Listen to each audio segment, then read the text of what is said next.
अंदाज नया, माध्यम नया, पॉलिटिक्स वाला। आओ राजनीति करें।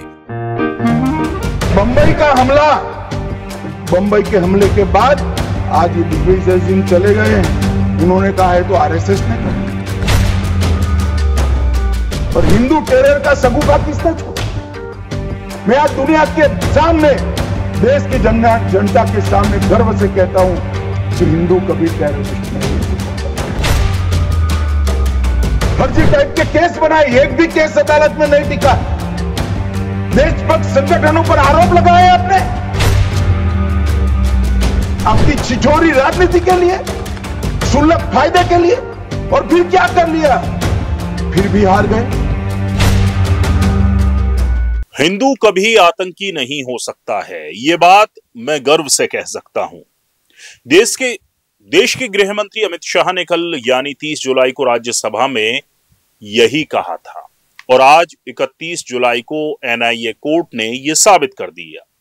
मालेगांव ब्लास्ट मामले में भोपाल की पूर्व सांसद प्रज्ञा ठाकुर समेत सभी 7 आरोपियों को 17 साल बाद बरी कर दिया गया।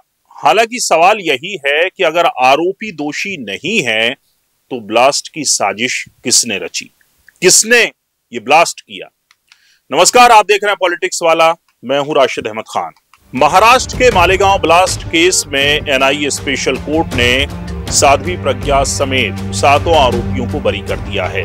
इस केस में 7 मुख्य आरोपी थे। इनमें पूर्व भाजपा सांसद साध्वी प्रज्ञा ठाकुर, कर्नल प्रसाद पुरोहित, रमेश उपाध्याय, अजय राहिरकर, सुधाकर चतुर्वेदी, समीर कुलकर्णी और सुधाकर धरद्वेदी शामिल थे।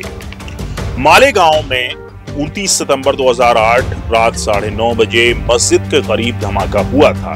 इसमें 6 लोग सैयद अजहर, मुश्ताक शेख, यूसुफ शेख रफीक, फरहीन उर्फ शागुफ्ता, इरफान जियाउल्ला और हारून मोहम्मद शाह मारे गए थे और 100 से ज्यादा लोग घायल हुए थे। शुरुआती जांच में धमाके मुस्लिम आतंकी संगठनों से जोड़कर देखा गया, लेकिन बाद में महाराष्ट्र एटीएस ने हिंदू चरमपंथी संगठनों से जुड़े लोगों को गिरफ्तार किया। तत्कालीन एटीएस चीफ हेमंत करकरे इस मामले की जांच कर रहे थे, लेकिन 26/11 आतंकी हमले में उनके शहीद होने के बाद केस की जांच पर असर पड़ा।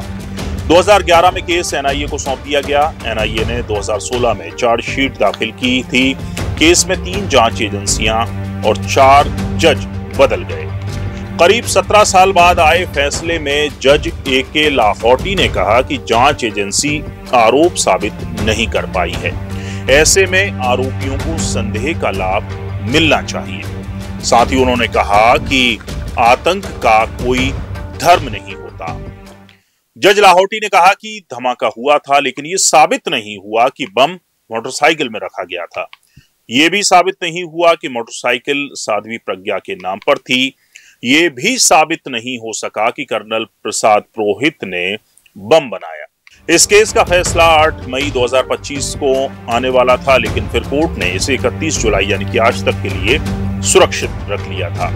भोपाल में बीजेपी विधायक रामेश्वर शर्मा ने कहा कि कांग्रेस ने साजिश के तहत हिंदुओं को बदनाम करने के लिए प्रज्ञा ठाकुर को फंसाया था। उन्होंने कहा कि इस्लामिक आतंकवाद पर पर्दा डालने के लिए कांग्रेस ने जानबूझकर हिंदू आतंकवाद शब्द को गढ़ा। घटना है, उस घटना से स्पष्ट हो गया कांग्रेस की सोची समझी साजिश और योजना के तहत भगवा को, हिंदुओं को आतंकवादी बनाने के लिए जो कांग्रेस ने षड्यंत्र रचा था, आज उस षड्यंत्र का पर्दाफाश हुआ।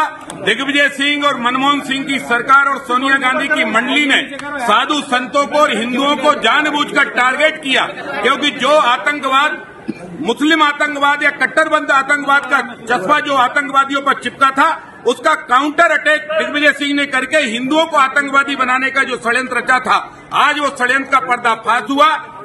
हिंदू निर्दोष साबित हुआ। मालेगांव में साध्वी प्रज्ञा ठाकुर से लेकर तमाम लोगों को जो पीड़ा दी गई, जितनी यातना दी गई, जितना सताया गया, ये दुर्भाग्यपूर्ण है। कांग्रेस ने जानबूझकर हिंदू बहन बेटियों को आतंकवादी बनाने की कोशिश की, भगवा को आतंकवादी बनाने की कोशिश की, धर्म को, हिंदू धर्म को बदनाम करने की कोशिश की। आज गर्व के साथ, हम फक्र के साथ कह सकते हैं कि हिंदुस्तान का हिंदू बाबा साहब अम्बेडकर का संविधान का अक्षरशः पालन करता है, न्यायप्रिय होता है, अपनी लड़ाई वो शांतिपूर्ण तरीके से लड़ता है और आतंकवादी हिंदू न पहले था, न अब है, न आगे होगा, लेकिन हिंदू आतंकवाद को मुंह तोड़ जवाब देने के लिए तैयार है। हालांकि बड़ा सवाल यही है कि अगर ब्लास्ट में सभी आरोपी बेगुनाह हैं, तो फिर ब्लास्ट किसने किया? क्या अब कभी इसका सच सामने आ पाएगा? क्या महाराष्ट्र सरकार इस फैसले को सुप्रीम कोर्ट में चुनौती देगी? पूरा वीडियो देखने के लिए शुक्रिया, और आप भी इस अहम मुद्दे पर अपनी राय कमेंट कर हमें बता सकते हैं।